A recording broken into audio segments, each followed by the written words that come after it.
Imagina por un momento el sonido de Nueva York, no el de ahora, con sus risas de turistas y el murmullo digital de Times Square. No, quiero que imagines el sonido de los años 70. Es un sonido más áspero, es el chirrido de un vagón de metro cubierto, por dentro y por fuera, por una capa tan gruesa de graffiti que no puedes ver a través de la ventana. Es el eco de una sirena solitaria en el South Bronx, donde los edificios no se caen, sino que son devorados por incendios casi todas las noches. Es el silencio tenso de un callejón oscuro que sabes, instintivamente, que no debes cruzar. Esta era la Nueva York de los años 70, una metrópolis al borde del abismo. En 1975, la ciudad estaba oficialmente en quiebra. No podía pagar sus facturas. El presidente Gerald Ford se negó a rescatarla. Una decisión que el New York Daily News inmortalizó en una de las portadas más famosas de la historia del periodismo. Ford a la ciudad, muérete. La ciudad estaba sola, herida y pudriéndose desde dentro. El crimen no era una estadística, era la atmósfera que se respiraba.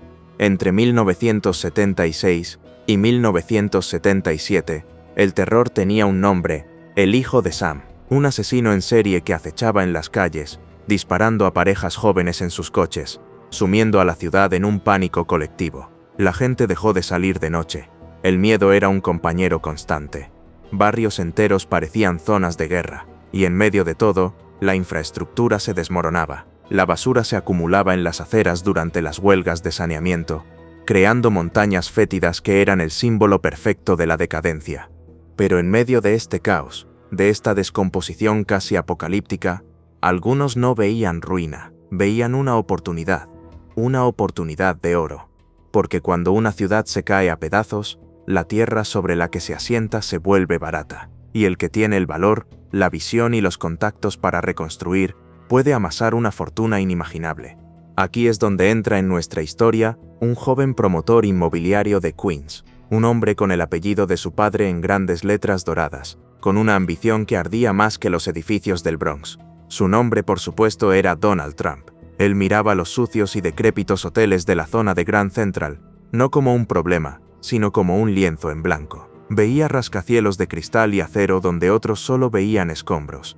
Pero había un problema enorme e insalvable para cualquiera que quisiera construir algo más alto que un puesto de perritos calientes. Para clavar una sola pala en el suelo de Manhattan, para verter una sola yarda cúbica de hormigón, para contratar a un solo electricista o carpintero, tenías que pasar por los verdaderos dueños de la ciudad. Y no eran los políticos en el ayuntamiento. No era el alcalde Abraham Beame, que luchaba por mantener las luces encendidas. Los verdaderos dueños de la industria de la construcción de Nueva York eran un gobierno en la sombra. Un gobierno con sus propias leyes, sus propios impuestos y sus propios métodos de ejecución. Eran las 5 familias de la mafia: los Genovese, los Gambino, los Lucchese, los Colombo y los Bonanno. Estas familias, la Cosa Nostra, habían logrado una hazaña de genio criminal. En lugar de limitarse a las apuestas, la usura o el narcotráfico, habían infiltrado y tomado el control absoluto de los sindicatos que eran la sangre y los músculos de la construcción. El sindicato de transportistas, que decidía qué camiones entraban y salían de una obra. El sindicato de carpinteros, el de los yeseros, y el más importante de todos, el que controlaba el ingrediente esencial para levantar un rascacielos, el sindicato del hormigón. Si querías construir en Nueva York, no le pedías permiso al alcalde, le pagabas un impuesto a las familias. Usabas sus empresas, que te vendían el hormigón a precios inflados. Contratabas a sus trabajadores, a menudo soldados de la mafia con sueldos de capataces que rara vez aparecían por la obra. Esto no era una opción, era el peaje. Si te negabas, tu obra se paralizaba. Los camiones no llegaban, los trabajadores se declaraban en huelga por motivos absurdos, los materiales desaparecían misteriosamente. Y si insistías en tu negativa, las cosas podían ponerse mucho peor. Este era el tablero de juego. Por un lado, una ciudad de rodillas, con propiedades a precio de saldo y políticos desesperados por cualquier proyecto que prometiera revitalización y empleos. Por otro lado, un inframundo perfectamente organizado que controlaba cada ladrillo y cada viga de acero. Era un ecosistema corrupto, peligroso pero funcional.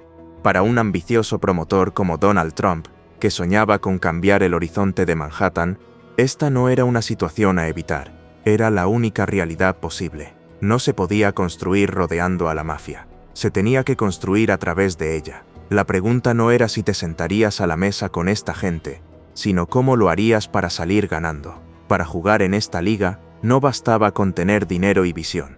Necesitabas un guía, un protector, un hombre que pudiera cruzar el puente entre el mundo de los contratos multimillonarios y el mundo de los susurros en clubes sociales de Little Italy. Un hombre que hablara los dos idiomas con la misma fluidez, el de los tribunales y el de la calle.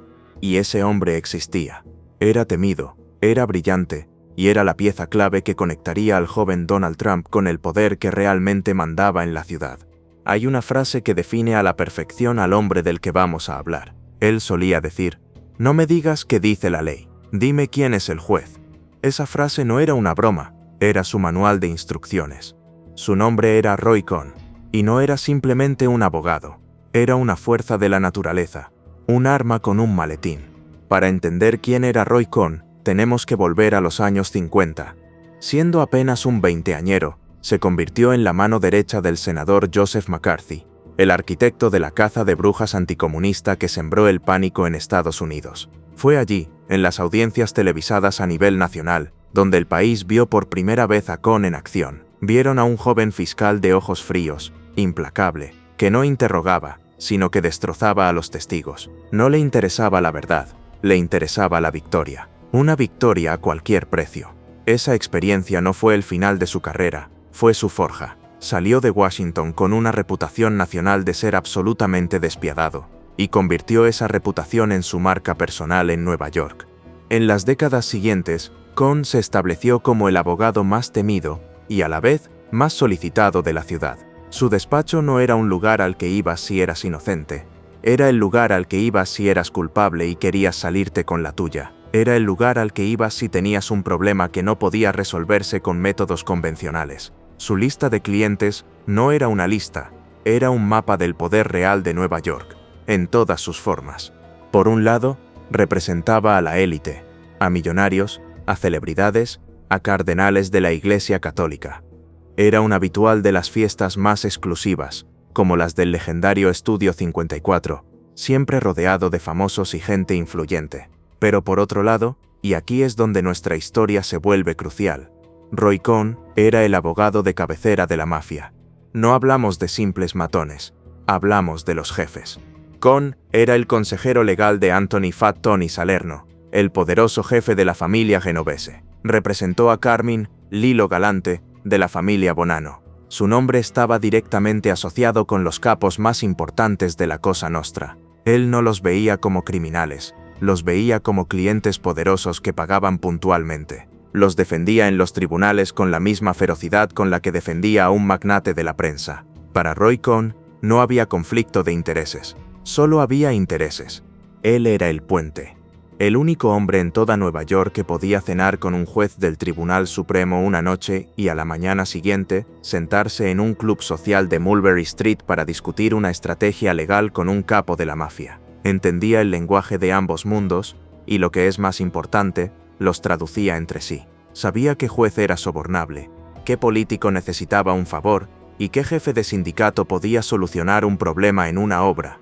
Y fue en medio de una crisis que amenazaba con destruir la reputación de su familia, que un joven Donald Trump, de 27 años, buscó al hombre más temido de la ciudad. El año era 1973. El gobierno de los Estados Unidos, a través del Departamento de Justicia, demandó a la empresa de Fred y Donald Trump por violar la ley de vivienda justa. La acusación era gravísima: discriminación racial sistemática. Los acusaban de negarse a alquilar apartamentos a personas de color en sus edificios de Brooklyn y Queens. Para Trump, esta demanda era un desastre.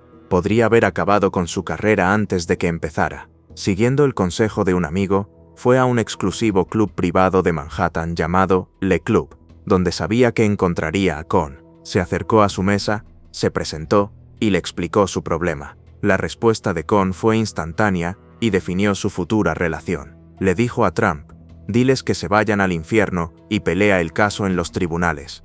Esa era la filosofía de Cohn, resumida en una frase: nunca te disculpes, nunca admitas nada, niega todo, y luego, contraataca. Demanda a tus acusadores, arruínalos. Él no solo le enseñó a Trump cómo luchar en esa demanda específica, que terminó con un acuerdo en el que los Trump no admitieron culpabilidad pero aceptaron implementar cambios.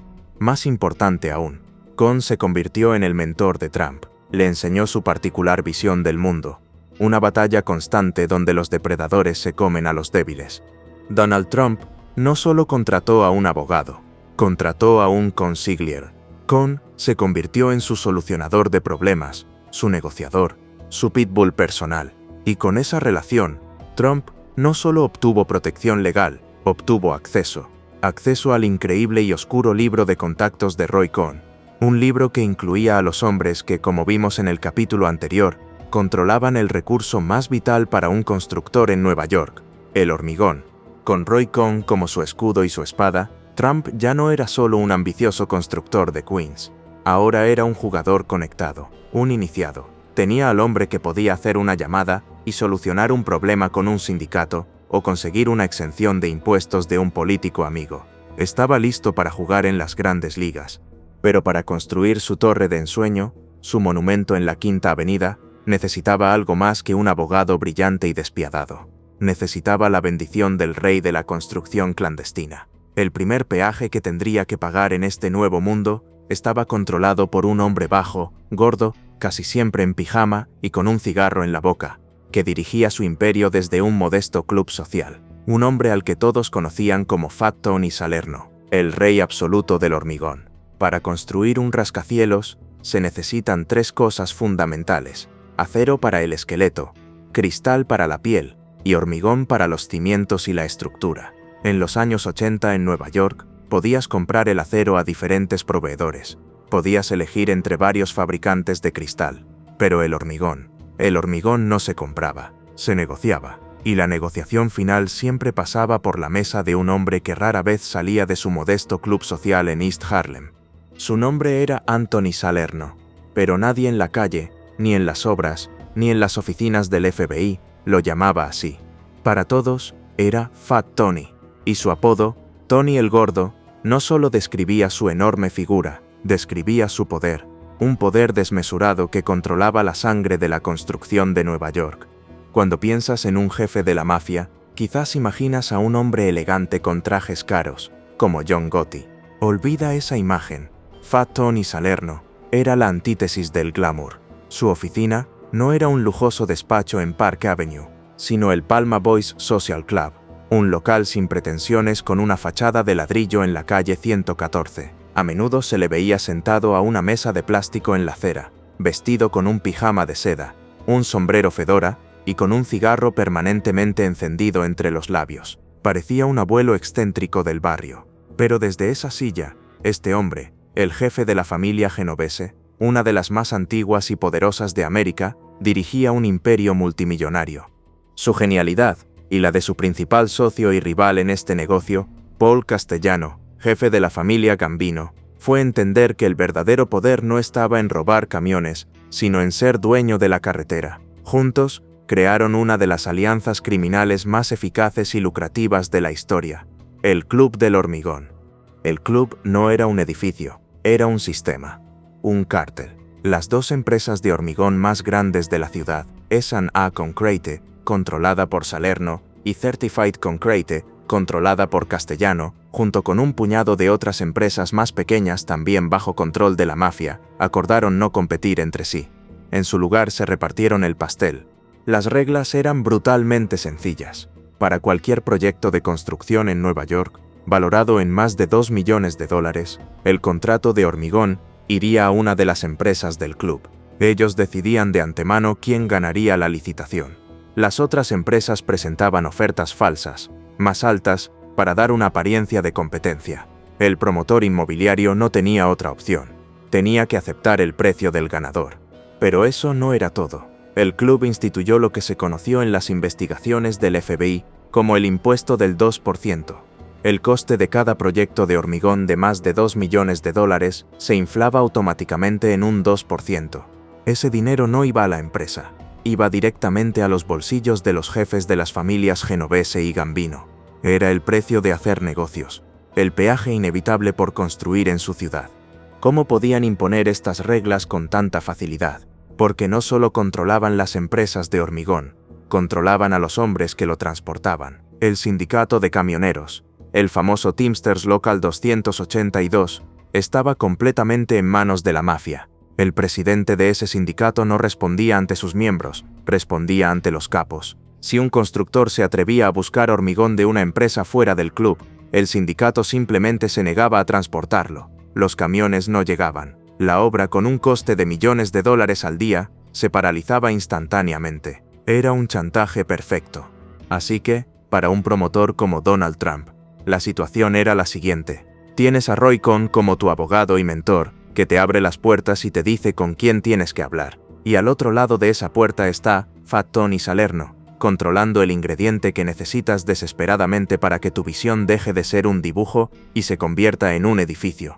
La pregunta para Trump, y para cualquier otro gran constructor de la época, no era si iba a tratar con estas empresas controladas por la mafia. Era evidente que tenía que hacerlo. La única pregunta era cuál de ellas le sería asignada por el club y cómo negociaría las condiciones. No había un plan B, no había una alternativa ética. Este era el único juego disponible. Documentos judiciales y testimonios posteriores del FBI confirmarían que la empresa de Trump, al igual que todas las demás grandes constructoras, pagó millones de dólares a S&A Concrete, la empresa de Fat Tony Salerno, por el hormigón de sus proyectos. Esto no es especulación, es un hecho registrado en los tribunales. Era sencillamente el coste de construir. Y el proyecto más grande, más ambicioso, más lujoso y más visible que Donald Trump estaba a punto de emprender, iba a necesitar una cantidad monumental de hormigón. Una cantidad que haría sonar las cajas registradoras del Palma Boys Social Club. La Torre Trump, el futuro símbolo de su marca, no sería una excepción a las reglas del club. De hecho, estaba a punto de convertirse en su ejemplo más brillante y emblemático. Es el edificio que define un imperio. La Torre Trump, en la esquina de la Quinta Avenida y la calle 56, 58 pisos de cristal oscuro y latón brillante que se elevan como una declaración de intenciones. Durante décadas, ha sido el símbolo internacional del lujo, el éxito y la marca Trump. Es una pieza de oro en el tablero del Monopoly de Manhattan. Pero como cualquier gran monumento, su historia no está en lo que ves, sino en lo que no ves. Está en los cimientos, enterrada bajo toneladas de hormigón y secretos. Para poder levantar esta torre, primero hubo que destruir, y la historia de su creación comienza en el año 1980, con un acto de demolición que no solo enfureció a la ciudad, sino que nos dio la primera pista clara de cómo se harían las cosas en el mundo de Donald Trump. El lugar estaba ocupado por el edificio Bonwit Teller, una joya de la arquitectura Art Deco. En su fachada había dos relieves de piedra caliza de gran valor artístico, unas figuras femeninas danzantes que eran un tesoro de la ciudad. Trump, buscando la aprobación pública para su proyecto, le prometió al Museo Metropolitano de Arte que preservaría los relieves y se los donaría. Era una promesa que le dio una buena publicidad. Pero cuando llegó el momento, la promesa se rompió. Con los equipos de demolición listos, Trump ordenó que los relieves fueran destruidos con martillos neumáticos. Los redujo a escombros. Su justificación pública fue que eran demasiado caros de salvar, que retrasarían la obra. La comunidad artística y los conservacionistas de Nueva York quedaron horrorizados. Fue un primer vistazo a una filosofía implacable. El objetivo final justifica cualquier medio. Si el arte se interpone en el camino del negocio, el arte se destruye. Pero el verdadero secreto de esa demolición no estaba en los relieves rotos, sino en los hombres que los rompieron. Para derribar el edificio Bonwit Teller, Trump contrató a un contratista que, a su vez, empleó a unos 200 trabajadores inmigrantes polacos. La mayoría de ellos estaban indocumentados. No pertenecían a ningún sindicato, se les pagaba una miseria, tan solo $4 o $5 la hora, muy por debajo del salario sindical, y a menudo trabajaban en turnos de 12 horas, 7 días a la semana, sin cascos ni equipo de seguridad adecuado. Dormían en el mismo lugar de la obra, cubiertos de polvo y expuestos a todo tipo de peligros. El sindicato que debería haber tenido ese trabajo, el Housewreckers Union Local 95, estaba, como tantos otros, bajo una fuerte influencia de la mafia. Al usar mano de obra no sindicalizada y explotada, Trump se ahorró millones, pero se metió en un gran problema. Los sindicatos protestaron. Hubo paros y amenazas. La obra corría peligro de descarrilar. Y aquí es donde el mundo de Roy Cohn vuelve a ser crucial. ¿Cómo se solucionó este explosivo problema laboral? A través de un intermediario. Un consultor laboral llamado Daniel Sullivan, un hombre con conexiones muy profundas. Sullivan no solo era un informante del FBI, sino que al mismo tiempo era un socio cercano de la temida familia criminal de Filadelfia. Fue Sullivan quien medió, quien calmó a los sindicatos y se aseguró de que la demolición pudiera seguir adelante sin más interrupciones graves. Trump, más tarde, testificaría que Roy Cohn fue quien le recomendó a Sullivan. El patrón se repetía. Un problema con el mundo del crimen organizado se solucionaba a través de un intermediario conectado al crimen organizado. Una vez que el solar estuvo despejado, llegó el momento de construir. Y para construir, se necesitaba hormigón, cantidades masivas de hormigón. ¿Y a quién recurrió la organización Trump para suministrar el material que formaría el corazón y el alma de su torre insignia? Exactamente a quien el sistema dictaba. Los registros son inequívocos. El contrato principal para el hormigón de la Torre Trump fue para S&A Concrete, la empresa de Anthony Fat Tony Salerno, el mismo hombre que dirigía el Club del Hormigón desde su silla en el Palma Boys Social Club, el mismo hombre que era cliente del abogado de Trump, Roy Cohn. No fue una coincidencia, no fue una licitación afortunada, fue el sistema funcionando a la perfección. Trump necesitaba hormigón. El Club del Hormigón, liderado por Salerno y Castellano, decidía quién se lo daba, y el precio, por supuesto, incluiría ese impuesto del 2% que iba directamente a los bolsillos de la mafia. La Torre Trump se convirtió, de facto, en una fuente de ingresos directa para el jefe de la familia genovese. Así, la icónica Torre Dorada de la Quinta Avenida se levantó sobre una base de secretos, una demolición llevada a cabo por trabajadores explotados y facilitada por intermediarios de la mafia, y unos cimientos construidos con hormigón suministrado por el cártel de la Cosa Nostra. Trump y su abogado, Roy Cohn, habían aprendido a navegar las peligrosas aguas de Nueva York. Entendieron que para construir en la ciudad tenías que tratar con los capos como Salerno y Castellano, no como figuras de Lampa, sino como los empresarios que realmente eran, los presidentes de un cártel que controlaba una industria vital. Pero para comprender la verdadera dimensión del poder de estos hombres, no basta con verlos como simples proveedores corruptos. En sus propios dominios, eran mucho más que eso. Eran reyes, y para entender esa dinámica, tenemos que salir de las brillantes luces de Manhattan y viajar a un tranquilo distrito residencial donde la palabra de un capo era más poderosa que la propia ley. Tenemos que ir a Staten Island, el reino personal de Paul Castellano. Cuando pensamos en la palabra mafia, pensamos en miedo, en extorsión, en violencia, en coches bomba y en cuerpos en el maletero, y todo eso es absolutamente cierto. Es la base sobre la que se construyó su poder, pero hay otra cara de la moneda, una mucho más sutil y, en cierto modo, más inquietante. Una cara que explica por qué estos hombres pudieron operar a plena luz del día en nuestras comunidades durante décadas. Es una dinámica compleja, una mezcla de miedo, sí, pero también de algo más, algo que, desde fuera, se parecía peligrosamente al respeto. Para ilustrar esto, tenemos que hablar del socio de Fat Tony Salerno en el Club del Hormigón, Paul Castellano, Big Paul, el jefe de la familia criminal más grande y poderosa de Estados Unidos en ese momento, los Gambino. A diferencia de los capos de la vieja escuela que se habían criado en las calles, Castellano se veía a sí mismo como un hombre de negocios. Su ambición era alejar a la familia de los delitos callejeros y adentrarla cada vez más en negocios legítimos, la construcción, la distribución de alimentos, los sindicatos. Era un mafioso de cuello blanco, y su estilo de vida lo reflejaba. No se escondía en un club social de un barrio humilde.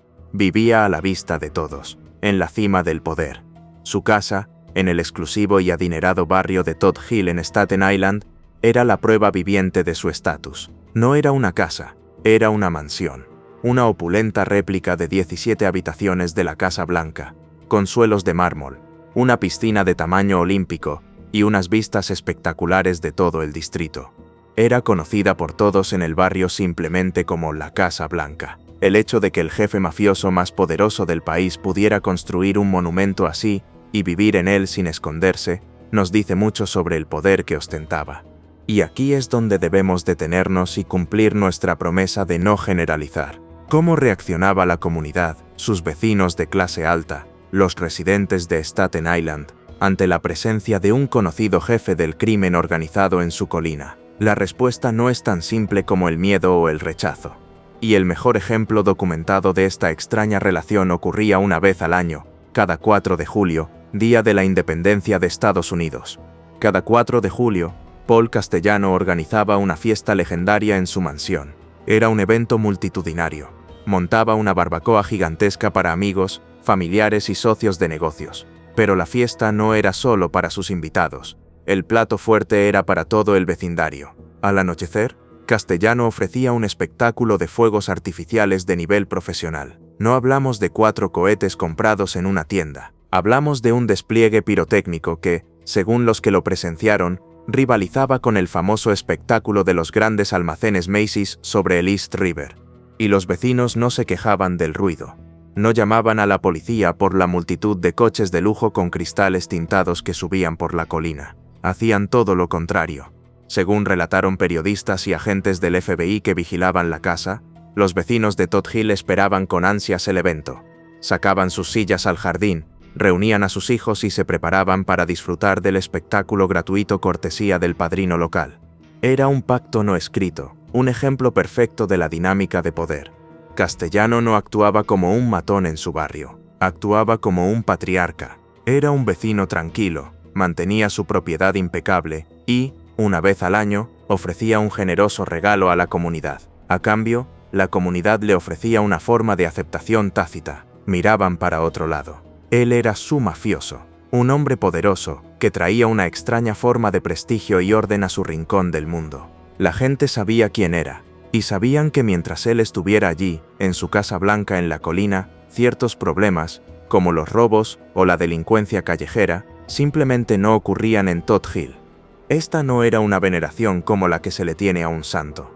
Era una forma de respeto pragmático, un reconocimiento de que este hombre, aunque operaba fuera de la ley, tenía un poder tan absoluto que se convertía en una especie de autoridad local paralela. Entender esta dinámica es fundamental para entender la historia completa. Cuando Donald Trump, a través de Roy Cohn, hacía negocios con hombres como Castellano o Salerno, no estaba tratando con simples delincuentes escondidos en callejones. Estaba tratando con figuras que eran, a su manera, pilares de su comunidad. Hombres que eran a la vez padrinos del crimen y padrinos cívicos no oficiales. Eran empresarios que controlaban industrias enteras y al mismo tiempo organizaban los fuegos artificiales del barrio. Esta era la cultura. Un mundo donde las líneas entre lo criminal y lo cívico eran tan borrosas que casi desaparecían. Un mundo donde los negocios se hacían con hombres que eran a la vez temidos y, en un extraño giro, respetados. Armado con este conocimiento práctico, habiendo navegado con éxito el ecosistema de Nueva York y con el prestigio del recién construido rascacielos de la Torre Trump, Donald Trump puso sus ojos en un nuevo premio gordo. Una ciudad entera que estaba siendo reconstruida a imagen y semejanza de Las Vegas, un lugar donde la mafia de Nueva York y Filadelfia ya había echado raíces profundas y esperaba su parte del pastel. El siguiente destino era Atlantic City. Toda fiebre del oro necesita un lugar. En el siglo XIX fue California. A finales del siglo XX fue un tramo de costa en ruinas en el estado de Nueva Jersey. Su nombre era Atlantic City, y en el año 1976, el gobierno de Nueva Jersey, en un acto de desesperación económica, hizo algo parecido a la magia: legalizó los casinos. De la noche a la mañana, la que era una ciudad de postal descolorida y decadente, se convirtió en la propiedad inmobiliaria más deseada del planeta. Era el salvaje oeste renacido, con luces de neón y moqueta barata. El dinero fluía a espuertas. Todos los grandes jugadores querían un trozo del pastel. Y Donald Trump, fresco del éxito de la Torre Trump, no solo quería un trozo, quería ser el dueño del pastel. Vio en Atlantic City la oportunidad de multiplicar su fama y su fortuna a una escala nunca antes vista. Pero Atlantic City no era un lienzo en blanco. Tenía sus propios dueños. Si Nueva York era el territorio de las 5 familias, Atlantic City era el feudo tradicional de la familia criminal de Filadelfia. Y en esa época, el jefe era un hombre conocido por su brutalidad y su sed de sangre: Nicodemo Scarfo, apodado Little Nicky. Scarfo y su gente no tardaron ni un segundo en clavar sus garras en la nueva industria del juego. Al igual que en Nueva York con la construcción, en Atlantic City controlaban los sindicatos esenciales, especialmente el Sindicato de Trabajadores de Hoteles y Restaurantes, Local 54. Sin los camareros, las limpiadoras, los crupieres y los cocineros de este sindicato, un casino simplemente no podía funcionar. El que controlaba el sindicato, controlaba los casinos. Y Little Nicky Scarfo controlaba el sindicato. Cuando Donald Trump llegó a la ciudad, con su brillante nombre neoyorquino y sus grandes promesas, necesitaba dos cosas para empezar: una licencia de casino del estado y, antes que nada, un terreno en la mejor ubicación posible, el famoso paseo marítimo.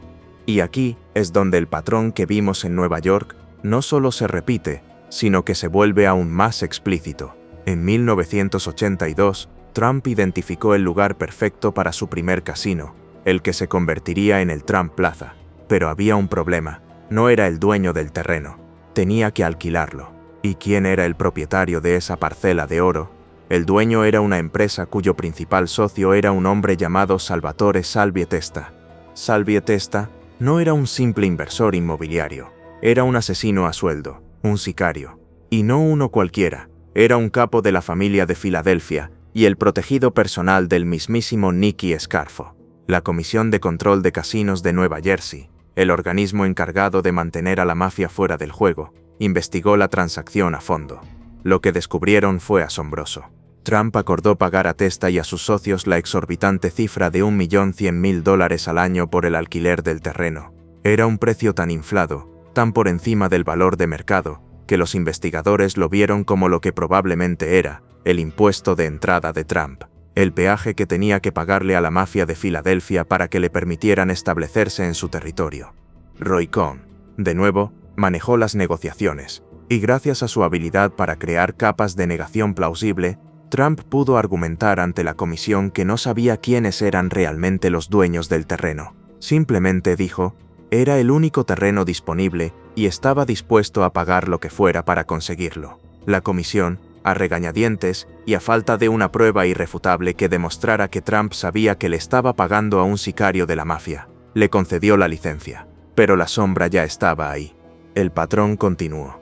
Para la construcción del casino Harrah's at Trump Plaza, ¿quién se encargó de las negociaciones laborales con los sindicatos controlados por la mafia? De nuevo, Daniel Sullivan, el consultor laboral con conexiones con el crimen organizado que había solucionado el problema de la demolición de la Torre Trump. El mismo solucionador para el mismo tipo de problema, pero en una ciudad diferente. Para la mafia, Donald Trump era el socio perfecto. No era un mafioso, por lo que podía obtener una licencia. Tenía un nombre famoso que atraía a los medios y a los clientes. Era una cara legítima y brillante que servía de fachada para un negocio que por detrás estaba profundamente entrelazado con los intereses del crimen organizado. Él les proporcionaba la legitimidad que necesitaban, y ellos le garantizaban la paz laboral y el acceso a los recursos que él necesitaba. Era una relación simbiótica. Trump se convirtió en el rey de Atlantic City, y su nombre llegó a brillar en las fachadas de 3 casinos. Había dominado el juego, tanto en las mesas de blackjack como en las cruciales negociaciones de trastienda que ocurrían lejos de la vista del público. Se había adaptado a las reglas no escritas de un nuevo territorio.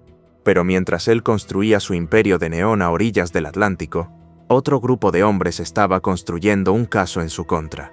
El FBI llevaba años observando, no solo a Trump, sino a toda la estructura de poder que lo rodeaba. Y no solo observaban, escuchaban. Habían colocado micrófonos en los coches, en los restaurantes y en los clubes sociales de los mafiosos. Tenían cintas, y en esas cintas grabadas en secreto, los propios mafiosos hablaban. Hablaban de sus negocios, de sus crímenes, y a veces hablaban de sus tratos con el imperio Trump. La pregunta estaba a punto de cambiar de qué hizo a una mucho más peligrosa. ¿Qué sabía? El arma más poderosa del FBI en su guerra contra la mafia durante los años 80 no era una pistola, ni una flota de coches, ni un ejército de agentes. Era un objeto mucho más pequeño y discreto. Era un rollo de cinta magnética.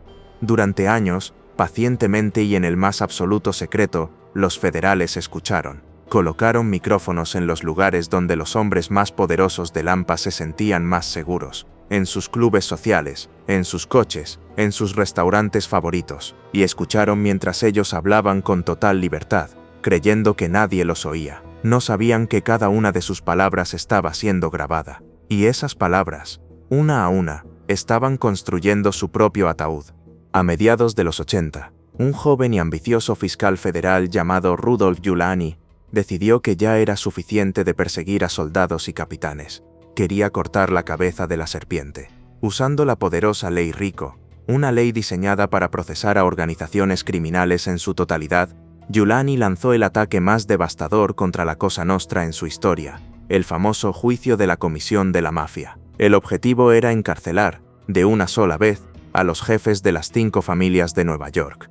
La pieza central de su caso eran las cintas, cientos de horas de conversaciones grabadas. A través del ruido estático se oye el tintineo de un vaso, el murmullo de fondo, y luego la voz grave y rasposa de Fat Tony Salerno saliendo de un altavoz en una sala de tribunal. Las cintas eran la prueba irrefutable. En ellas, los propios jefes confirmaban con sus propias voces todo el sistema que hemos descrito. Hablaban del Club del Hormigón. Se jactaban de cómo ninguna obra importante en la ciudad podía empezar sin su bendición. Discutían abiertamente sobre el impuesto del 2%, decidiendo cómo se lo repartirían. El velo se había levantado. El sistema corrupto quedaba expuesto a la luz. Y en medio de esas conversaciones sobre extorsión, control sindical y reparto de botines, surgió una y otra vez una conexión con los proyectos del constructor más famoso de la ciudad. El nombre de Trump no aparecía como un conspirador, sino como un cliente muy importante.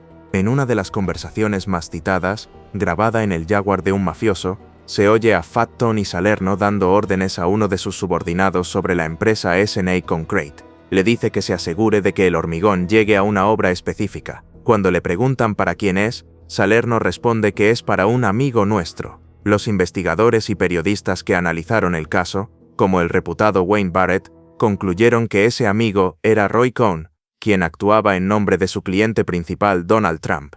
Las cintas demostraban que Trump era un cliente tan grande e importante del cártel del hormigón, que el propio jefe de la familia genovese se preocupaba personalmente de que sus suministros no se interrumpieran. Pero, ¿qué sabía Trump directamente?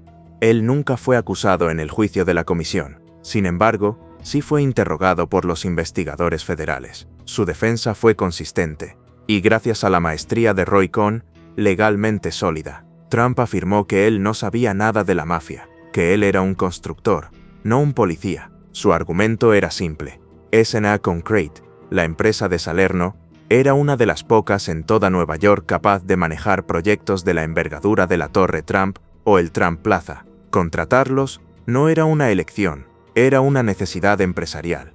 Él, simplemente, contrataba a los mejores, a los que podían hacer el trabajo. Si sus dueños eran mafiosos, ese no era su problema. Mantuvo una distancia plausible, alegó ignorancia sobre las estructuras internas del crimen organizado. Sin embargo, las conexiones eran tan profundas que resultaban incómodas. Roy Cohn, su abogado personal, su mentor, su pitbull, era al mismo tiempo el abogado personal del jefe mafioso que le vendía el hormigón. ¿Era posible estar en el centro de esa telaraña y no saber que existía? En otro frente, en el largo litigio sobre los trabajadores polacos explotados en la demolición de la Torre Trump, un testigo declaró bajo juramento haber escuchado a Roy Cohn presumir. Dijo que Cohn se jactó de cómo solucionaba los problemas sindicales de su cliente favorito. Su método, según el testigo, era sentarse a hablar con los jefes, una referencia inequívoca a los capos de la mafia. Las cintas del FBI, junto con los testimonios jurados, pintaban un cuadro claro. No un cuadro de Donald Trump como un miembro de la mafia, sino como un participante esencial y beneficiario de su sistema. Un empresario que entendió perfectamente las reglas no escritas del juego y las usó para construir su imperio a una velocidad récord. Sabía que para levantar sus torres tenía que pagar el peaje, y lo pagó. Al final, las cintas cumplieron su cometido. El juicio de la comisión fue un éxito rotundo para el gobierno. Fat Tony Salerno y los otros jefes de las 5 familias fueron condenados a penas de 100 años de cárcel. El Club del Hormigón fue oficialmente desmantelado. Una generación entera de liderazgo de la mafia fue barrida del mapa. Pero Donald Trump, el cliente estrella, salió completamente ileso. Su nombre se mencionó, sus proyectos se usaron como ejemplos del control de la mafia, pero él nunca se sentó en el banquillo de los acusados. Lo cual nos deja con la pregunta final, la más importante de todas. Ahora que hemos visto el contexto, el sistema, los intermediarios y las pruebas, con todo sobre la mesa, ¿cuál es el veredicto? ¿Fue Trump un socio consciente de la mafia, una simple víctima inevitable de un sistema corrupto, o algo intermedio, simplemente el jugador más inteligente de la partida? Hemos llegado al final de nuestro viaje. Hemos descendido a los cimientos de un imperio. Hemos escuchado conversaciones secretas y hemos seguido el rastro del dinero y el poder desde los rascacielos de Manhattan hasta los casinos de Atlantic City. Ahora, volvemos a la pregunta original, la que nos trajo hasta aquí. ¿Ayudó la mafia a Donald Trump a construir su imperio? Las pruebas han sido presentadas, y como un jurado, debemos sopesar las posibilidades antes de emitir un veredicto. Hay 3 interpretaciones posibles de todo lo que hemos visto. La primera es la del empresario como víctima. Este argumento es simple, y tiene parte de verdad. En la Nueva York de los años 70 y 80, era virtualmente imposible clavar una pala en el suelo sin el permiso, tácito o explícito, de la Cosa Nostra. El Club del Hormigón, los sindicatos, los transportistas, todo estaba bajo su control. Desde esta perspectiva, Donald Trump no hizo nada que no hicieran los demás grandes constructores. Era víctima de un sistema corrupto, un peaje inevitable que había que pagar. Negarse no era una opción si querías construir. Simplemente, pagó el impuesto que la mafia imponía a todos. La segunda interpretación es la del empresario como socio. Este argumento sostiene que la relación fue mucho más allá de una simple extorsión. Trump no solo pagó el peaje, buscó activamente al mejor guía para navegar ese mundo corrupto, Roy Cohn, el abogado de los capos. No se limitó a comprar hormigón de una empresa controlada por la mafia. Hizo negocios a una escala gigantesca con la empresa del jefe de la familia criminal más poderosa. Se benefició directamente de la supresión de problemas laborales por parte de intermediarios conectados con el AMPA. Y replicó el modelo en Atlantic City, firmando un acuerdo de tierras con un conocido sicario. Desde esta óptica, la relación no fue una de víctima y verdugo, sino una simbiosis, una asociación de beneficio mutuo. Pero quizás, la verdad, como suele ocurrir, no está en los extremos. Quizás el veredicto más acertado es el tercero. Donald Trump no fue ni una víctima inocente, ni un socio juramentado. Fue por encima de todo, un jugador. Imagina el Nueva York de esa época como una partida de póker de apuestas infinitas, jugada en una trastienda llena de humo. Algunos jugadores son parte de la casa, son los mafiosos, otros son simples apostadores que pierden su dinero, las víctimas. Pero Trump no encajaba en ninguna de esas 2 categorías. Se sentó a la mesa, observó las reglas, tanto las escritas como las que no lo estaban, y aprendió a jugar mejor que nadie. No se unió a la casa, pero aprendió a leer sus faroles y a usar su poder en su propio beneficio. Entendió que para conseguir las mejores cartas, a veces tenías que darle al croupier una parte de tus ganancias. Vio a la mafia no como una fuerza del mal a la que combatir, ni como una hermandad a la que unirse, sino como una realidad del tablero, un factor de poder que podía ser gestionado, negociado y utilizado. La contratación de Roy Cohn no fue un acto de sumisión, fue una jugada de poder, fue adquirir al mejor abogado, que casualmente también era el abogado de sus adversarios y socios comerciales. Hacer negocios con Fat Tony Salerno no fue solo pagar una extorsión, fue asegurarse el suministro del recurso más vital de la mano del hombre más poderoso del sector, garantizando que su proyecto estrella, la Torre Trump, se construyera sin demoras. Las demoras costaban millones, y el impuesto de la mafia era, en su fría lógica empresarial, un coste asumible para garantizar la velocidad y la eficiencia. Donald Trump no actuó por ideología, ni por lealtad a la mafia. Actuó por pragmatismo, un pragmatismo amoral, enfocado únicamente en el resultado final, construir más rápido, más grande y con más visibilidad que nadie. Trató con los jefes de la mafia de la misma manera que trató con los políticos de la ciudad, como figuras de poder con las que había que negociar para obtener lo que quería. Así que, para responder definitivamente a la pregunta, ¿ayudó la mafia a Donald Trump? La respuesta no es un simple sí o un no. Es una redefinición de la palabra ayuda. La mafia no le ayudó como un amigo ayuda a otro. No le dieron dinero gratis ni le hicieron favores por afecto. Lo que ocurrió fue una transacción comercial, no escrita, profundamente cínica y mutuamente beneficiosa, en el corazón de un sistema corrupto. Él les dio lo que ellos querían, millones de dólares a través de contratos de hormigón y otros servicios, y la invaluable apariencia de legitimidad que un gran empresario de Nueva York podía proporcionar. Y ellos le dieron lo que él necesitaba, un suministro ilimitado y fiable de hormigón, y una paz laboral garantizada que sus competidores solo podían envidiar.